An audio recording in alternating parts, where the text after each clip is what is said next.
நண்பர்கள் அனைவருக்கும் வணக்கம். நான் தங்கப்பாண்டி பேசுகிறேன். நண்பர்களே, TN all driver association national highway drivers union இன்னைக்கு தேதி 31/12/2025.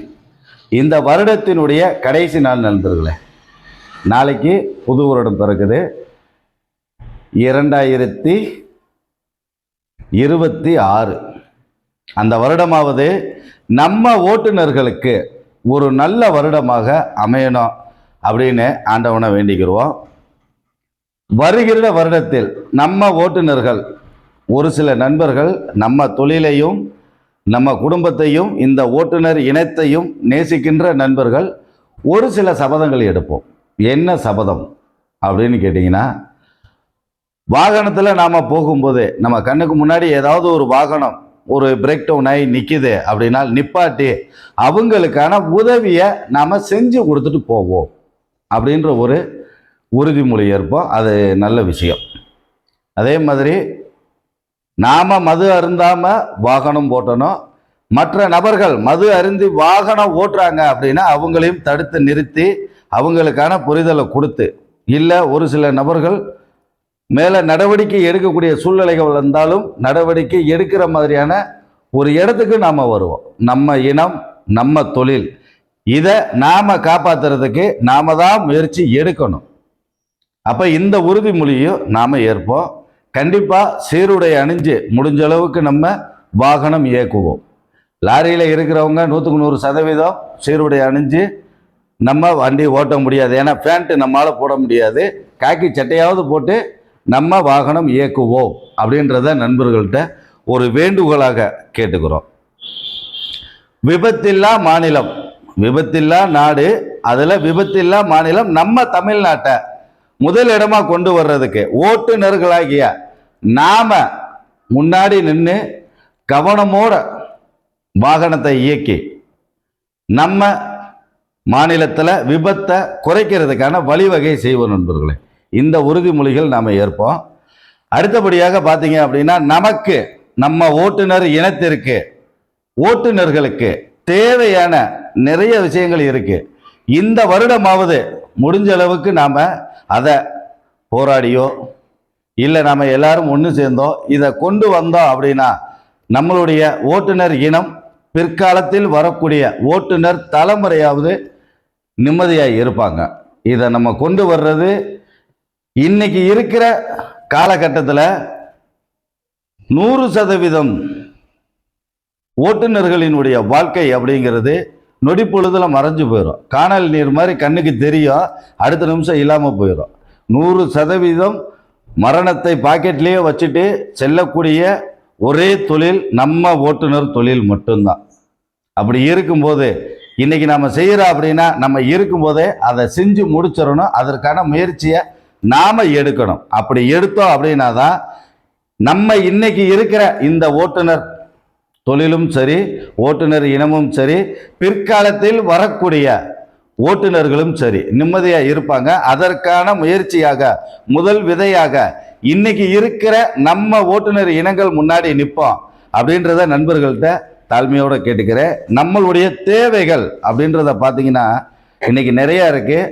ஒரு சில விஷயங்களை மட்டும் நண்பர்களோட நான் பகிர்ந்துக்கிறேன். ஓட்டுநருக்குன்னு நிரந்தர சம்பளம் அப்படின்ற ஒன்று கிடையாது. அது உங்க எல்லாருக்குமே தெரியும். அரசாங்கம் ஓட்டுநர்களுக்கு இதுதான் சம்பளம் அப்படின்ற நிரந்தரமான ஒரு கட்டமைப்பு வைக்கல. கார் ஓட்டுறவங்களுக்கு ஒரு மாதிரியான சம்பளம், லாரி ஓட்டுறவங்களுக்கு ஒரு மாதிரியான சம்பளம், வேன் ஓட்டுறவங்களுக்கு ஒரு மாதிரியான சம்பளம், கம்பெனிகளில் ஓட்டுறவங்களுக்கு ஒரு மாதிரியான சம்பளம். இப்படி நம்மளுடைய தினக்கூலி அப்படின்றது நிர்ணயம் இல்லாமல் நினைச்சவங்க நினைச்ச காசு கொடுத்து நம்மளை பயன்படுத்தலாம் அப்படின்ற மாதிரியான கட்டமைப்பில் தான் இருக்கு. உதாரணத்திற்கு இப்போ ஒரு கொத்தனாரை எடுத்துக்கிடுவோம், அவருக்கு எவ்வளோதான் சம்பளம்னு ஒரு ஃபிக்ஸடு இருக்கு. ஒரு சித்தாலை எடுத்துக்கிட்டோம் அப்படின்னா அவங்களுக்கு எவ்வளோதான் சம்பளம்னு ஒரு ஃபிக்ஸடு இருக்கு. நிமிந்தாலை எடுத்துக்கிட்டா அவங்களுக்கு எவ்வளோதான், ஒரு பெயிண்ட் அடிக்கிறவங்களை எடுத்துக்கிட்டா அவங்களுக்கு எவ்வளவுன்னு இருக்கு. ஆனால் ஓட்டுநர்களுக்கு அப்படின்னு எடுத்துக்கிட்டோம்னா நமக்கு அந்த மாதிரியே கிடையாது. நினைச்சவங்க நினைச்ச காசை கொடுத்து நம்மளை பயன்படுத்துகிற நிலைமை தான் இன்னைக்கு இருக்கு. அப்போ இதை மாற்றணும். அப்போ அதுக்கான முயற்சியை நாம் கேட்கும்போது தான் அரசாங்கம் அதை செஞ்சு கொடுக்கும். பிஎஃப் இஎஸ்ஐ அப்படின்ற ஒன்றை பிடிக்கிறதுக்கான சூழ்நிலைக்கு நாம எல்லாருக்கும் தெரியப்படுத்தணும். இன்ன வரைக்கும் நம்ம கேட்கல. பிஏ பிஎஸ்சியில் என்ன கிடைச்சிட போகுது?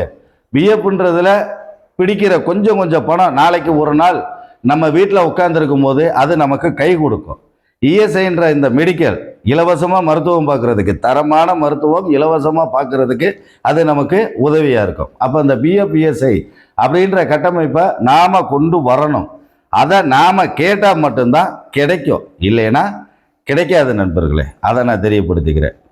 அடுத்தபடியாக பார்த்தா அப்படின்னா ஓட்டுநர் நல வாரியம் எதுக்காக 2017 இருந்து ஓட்டுநர் நல வாரியம் தனியாக வேணும்னு நம்ம கேட்டுட்டு இருக்கோம் அப்படின்னா, இன்னைக்கு ஒரே அமைப்பாக கொண்டு வந்துடுறாங்கன்னா ஒரே பட்ஜெட்டில் முன்னாடி இருக்கிறவங்களுக்கு பூரா கொடுத்துட்டு ஓட்டுநர்களுக்கு அப்படின்னு வரும்போது பார்த்தா ரொம்ப சொற்பமான நலத்திட்டங்கள் மட்டும்தான் வருது. ஆனால் இன்னைக்கு ஓட்டுநர்கள் 2 கோடி பேர் நம்ம தமிழ்நாட்டில் லைசன்ஸ் எடுத்தவங்க இருக்கோம். 2 கோடி பேருக்கு மேலே இருக்கும். அப்படி கணக்கு வச்சு பார்த்தா 2 கோடி குடும்பங்கள் இருக்கும். அப்போ ஓட்டுநர் நல வாரியத்தை ஏன் தனியாக கொண்டு வரக்கூடாது? கொண்டு வந்தா இன்னும் கொஞ்சம் ஓட்டுநர் குடும்பம் பலன் அடையும் இல்லையா? அதை ஏன் செய்ய மாட்டாங்க? அதை நாம தான் கேட்கணும். நாம கேட்டாதான் கிடைக்கும். அப்ப இந்த வருஷத்துக்குள்ளேயாவது ஓட்டுநர் நல வாரியம் அப்படின்ற ஒன்றை நாம தனியா கொண்டு வர்றதுக்கான முயற்சிகள் எடுக்கணும். அடுத்தபடியாக பார்த்தீங்கன்னா வெளி மாநிலம் ஓட்டுற நண்பர்களுக்கு இன்ன வரைக்கும் ஓட்டு போடுறதுக்கான வாய்ப்பு அப்படின்றது கிடையாது. நம்ம ஊரில் இருந்தோம்னா ஓட்டு போடலாம். இப்போ ஒரு சட்டம் கொண்டு வந்திருக்காங்க, SIRன்னு சொல்லி. ஒரு 3 எலெக்ஷனுக்கு ஓட்டு போடலாம் அப்படின்னா குடியுரிமையே ரத்தாயிருது.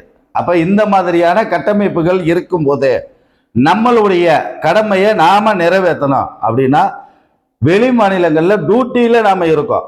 நம்ம வீட்டு ஃபங்க்ஷனுக்காக போய் இல்லை, மக்கள் பணியில் இருக்கக்கூடிய நபர்கள் நாம.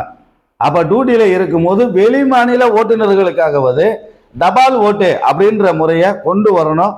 கொண்டு வர்றதுக்கான வழிவகை இருக்கு. அதை நாம தான் கேட்கணும். ஓட்டுநர்களாகிய நாம தான் கேட்கணும். அதுக்கான வழிவகை இருக்கு. நாம இப்ப வரைக்கும் கேட்கல, அவங்க அதை யோசிக்கல. நம்ம கேட்டா அது கிடைக்கும், ஆனா நம்ம கேட்கல. இனிமேல் கேட்போம். தபால் ஓட்டு அப்படின்றத ஓட்டுநர்களாகிய நாம, வெளி மாநில ஓட்டுற நபர்கள் நாம கேட்போம் அப்படின்ற தகவல்களை நண்பர்களுக்கு தெரியப்படுத்துகிறேன். அதே மாதிரி விபத்து அப்படின்னு ஒன்று நடக்குது அப்படின்னா எதிர்பாராமல் நடப்பதுதான் விபத்து. அதுக்கு கால சூழ்நிலைகள், வாகனத்தின் பளு, எதிர் வர்றவங்க, காற்றின் திசை, இயற்கை, இப்படி ஏகப்பட்ட விஷயங்கள் இருக்கு. ஆனால் விபத்து நடந்தால் முதல்ல தாக்கப்படுறது டிரைவர் தான். அதில் ஒரு சில டிரைவர்கள் இறந்தும் போயிடுறாங்க. அப்படி இருக்கும்போது ஓட்டுநரை, விபத்தின் போது ஓட்டுநரை தாக்கும் நபர்கள் மீது நான் பெயிலபிள்ல அரெஸ்ட் பண்ணா மட்டும்தான் இது நிற்கும். அப்ப இதை சட்டமா கொண்டு வரணும் அப்படின்னா யாரு கேட்கணும்? ஓட்டுநர்களாகிய நாம தான் கேட்கணும். நமக்காக வேற யாரும் வந்து கேட்க மாட்டாங்க. அப்ப நம்மளை பாதுகாக்க நாம தான் இதை கேட்கணும். விபத்தின் போது ஓட்டுநரை தாக்கும் நபர்கள் மீது நான் பெயிலபிள் கொலை முயற்சி வழக்கு பதிவுன்னு உள்ள அடைச்சா மட்டும்தான் ஓட்டுநரை தாக்குறத நிறுத்துவாங்க அப்படின்றத நண்பர்களுக்கு தெரியப்படுத்துகிறோம். அடுத்தபடியா பார்த்தீங்க அப்படின்னா ஒரு வண்டி, ஒரு பெரிய வண்டி, ஒரு சின்ன வண்டி விபத்தாகுது. தவறு சின்ன வண்டி மேல இருக்கு, ஆனா கேஸ் பெரிய வண்டி டிரைவர் மேல விழுகுது, அவரோட லைசன்ஸ் மேல விழுகுது. அந்த வண்டி ஓனரும் சரி, அந்த டிரைவரும் சரி, அவங்க தான் பாதிக்கப்படுறாங்க. இது எந்த விதத்துல நியாயம்? நீங்களே யோசிச்சு பாருங்க. ஒரு வரமுறை அப்படின்றது ஒன்று இருக்கணும் இல்ல? சின்ன வண்டிக்காரங்க மேல தப்பு, ஆனா பெரிய வண்டிக்காரங்க மேல கேஸ் விழுகுது. அலையிறது பெரிய வண்டி டிரைவர், அந்த பெரிய வண்டி ஓனர். இதை ஏத்துக்க முடியாது. இதையும் நாம தான் கேட்கணும். வக்கீலுகிட்ட தெளிவா நாம இதை பத்தி பேசியிருக்கோம். அவங்களும் தெளிவா ஒரு விஷயம் சொல்லியிருக்காங்க. என்ன அப்படின்னா, சின்ன வண்டி மேல தப்பு இருக்கு அப்படின்னா பெரிய வண்டி டிரைவர் லைசன்ஸ் நீங்க கொடுக்க தேவையில்லை, கையெழுத்து போட தேவையில்லை. நல்லா தெரிஞ்சுக்கங்க. உங்களுடைய லைசன்ஸையும் நீங்க கையெழுத்தும் போடல அப்படின்னும் போது வக்கீலை வச்சு அந்த கேஸை நம்மால மாற்ற முடியும். சின்ன வண்டி மேல நடந்த தவறுக்கு பெரிய வண்டி பலியாடு ஆக முடியாது. பெரிய வண்டி டிரைவர் லைசன்ஸ், டிரைவரும் சரி லைசன்ஸும் சரி உள்ள கொடுக்க முடியாதுன்னு சொல்லி நம்மால வர முடியும். அதுக்கான வாய்ப்பு இருக்கு அப்படின்னு வக்கீல் சொல்றாங்க. ஆனா நீங்க யாரும் அதை செய்யறது இல்லை. அந்த இடத்துல பிரச்சனையை முடிச்சுட்டு வர்றதுக்காக அப்படியே வந்துடுறீங்க. அதனாலதான் இது இன்னும் நடைமுறையில எழுதப்படாத சட்டமா இன்னும் நடைமுறையில பெரிய வண்டி மேல கேஸ் இருக்கு அப்படின்ற தகவலை வக்கீல் சொல்லியிருக்காங்க. அப்ப இதை இனிமேல் நாம கேட்கணும். எந்த வண்டி மேல தப்போ அந்த வண்டி மேல கேஸ் போடு அப்படின்றத கொண்டு வரணும். இதுக்கு சாட்சியாக நம்ம இன்னொன்னும் செய்யலாம். நம்ம ஓட்டுற வண்டியில ஓனருக்கு மனசு வச்சு கேமரா மாட்டினாங்க அப்படின்னா யாரு மேல தப்புன்றது தெரியும். வீடியோ ஆதாரத்தோட நம்மளால கொடுக்க முடியும். இன்னைக்கு ஒரு வண்டியில ஜிபிஆர்எஸ் வைக்கிறாங்க. 10,000 ரூபாய் 15,000 ரூபாய் செலவு பண்ணி வண்டி எங்க இருக்குன்னு பாக்குறதுக்காக மட்டும். அதே 10,000 ரூபாய் 15,000 ரூபாய் செலவு பண்ணி ஒரு வண்டியில 4 பக்கமும் கேமரா வச்சால் தவறுகளும் நமக்கு தெரிய ஆரம்பிச்சிடும். விபத்தை பத்தின தகவலும் தெரியும். நம்மளை தாக்க வர்ற நபர்கள் யாருன்றது தெரியும். வண்டியில டீசல் எடுக்கிறாங்கன்னா அந்த நபர்களையும் கண்டுபிடிக்க முடியும். காசு பணத்துக்காக நம்ம வண்டியில ஏறி நம்மளை குத்துறவங்க கொள்ளையடிச்சிட்டு போறவங்களையும் கண்டுபிடிக்க முடியும். இப்படி எவ்வளவோ நல்ல விஷயங்கள் இருக்கு. ஒரு சில ஓனர்கள் இப்ப டிரைவர் ஆர்டிஓ போலீஸுக்கு காசு கொடுத்துட்டு வந்திருப்பாரு. நீ காசையே கொடுக்கலன்னா டிரைவரோட சம்பளத்துல கழிப்பாங்க. அந்த மாதிரி நேரத்துல இந்த வீடியோ ஆதாரம் அவங்களை காப்பாற்றும். இப்படி எவ்வளவோ விஷயங்கள் இருக்கு. ஒரு சில டிரைவர்கள் போலீஸுக்கோ ஆர்டிஓக்கோ காசு கொடுக்காம காசு கொடுத்தேன்னு சொல்லுவாங்க. அப்ப ஓனரு அதை தெரிஞ்சுக்கலாம். வீடியோ ஆதாரமா இருக்கும். அப்ப இதுல நல்ல விஷயங்கள் நிறைய இருக்கு. அப்போ ஓனர்கள் தாராளமா யோசிக்கலாம்.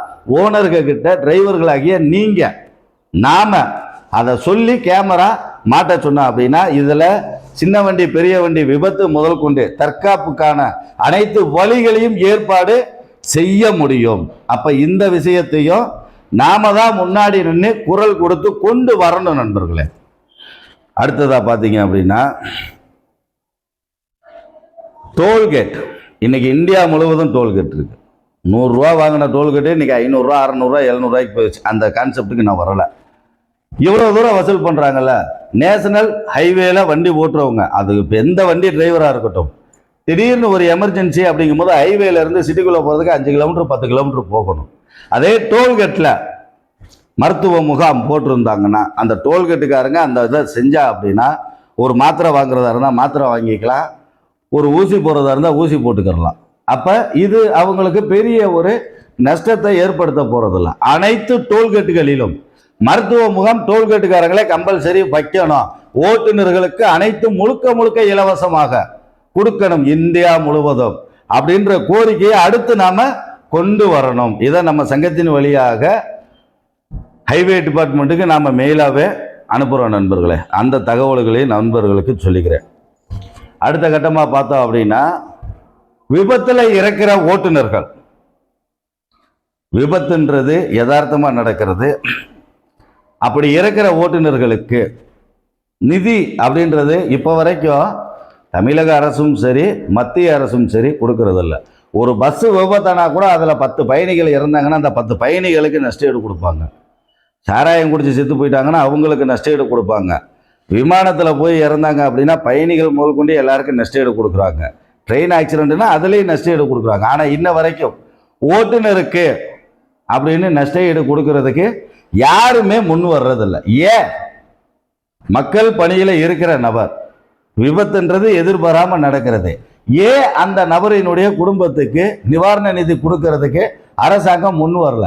கண்டிப்பா கொடுக்கணும். இதை நாம தான் கேட்கணும். கேட்கலைன்னா எதுவுமே கிடைக்காது. அப்ப மத்திய அரசும் சரி மாநில அரசும் சரி தலைக்கு 10 லட்சம் ரூபாய் விபத்தில் இறக்கும் ஓட்டுநரின் குடும்பத்துக்கு கொடுக்கணும். அதே மாதிரி அந்த குடும்பத்தில் இருக்கிறவங்களுக்கு அரசாங்கத்தில் ஒரு வேலையும் கொடுக்கணும். கொடுக்கறதுனால ஒன்றும் கெட்டு போறதில்லை. அவங்களுக்கு தகுதி இருக்குல்ல. தகுதி இல்லைன்னா சத்துணவு உள்ள ஆயா வேலை கூட கொடுக்க மாட்டாங்க. கொடுக்கலாமே, தப்பு இல்லையா? மக்கள் பணி செய்யக்கூடிய ஒரு ஓட்டுநர் அவருடைய உயிரையே இழந்திருக்காரு நம்ம நாட்டுக்காக, நம்ம நாட்டினுடைய பொருளாதார வளர்ச்சிக்காக, இந்த மக்களினுடைய தேவைக்காக, அரசினுடைய வருவாய்க்காக. அப்ப அவருடைய குடும்பத்தில் இருக்கிறவங்களுக்கு ஒரு அரசாங்க வேலை கொடுக்கறதுனால தப்பு கிடையாது. கொடுக்கலாம். இதை நாம தான் கேட்கணும். கேட்டாதான் கிடைக்கும். அப்ப அந்த வேலைகளை நாம தான் முன்னாடி நின்று செய்யணும். அடுத்த கட்டமா இந்தியா முழுவதும் இன்னைக்கு நம்ம போயிட்டு வந்துட்டு இருக்கோம்.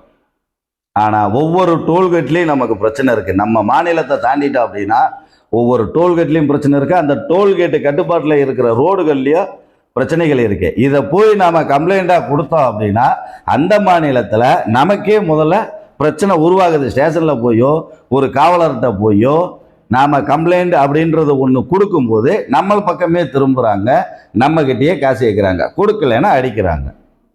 இந்த விஷயங்கள் நிறைய நடக்குது. அப்படின்றப்ப இதுக்கு ஒட்டுமொத்தமாக என்ன செய்யணும் அப்படின்னா, அந்தந்த மாநில அரசும் மத்திய அரசும் சேர்ந்து ஓட்டுநர்கள் டோல் ஃப்ரீ நம்பர் அப்படின்ற ஒன்றை அரசாங்கமே கொண்டு வரணும்.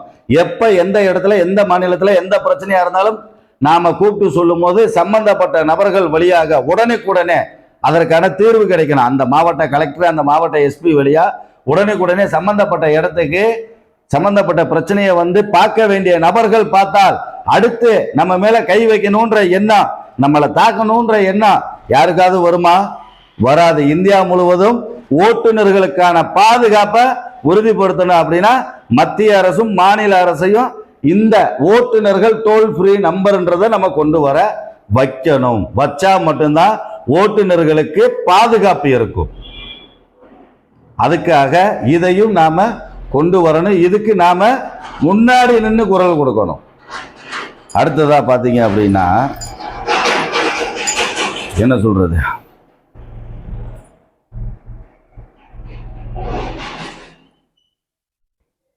இப்படி ஏகப்பட்ட பிரச்சனைகள் நம்ம முன்னாடி நிக்குது.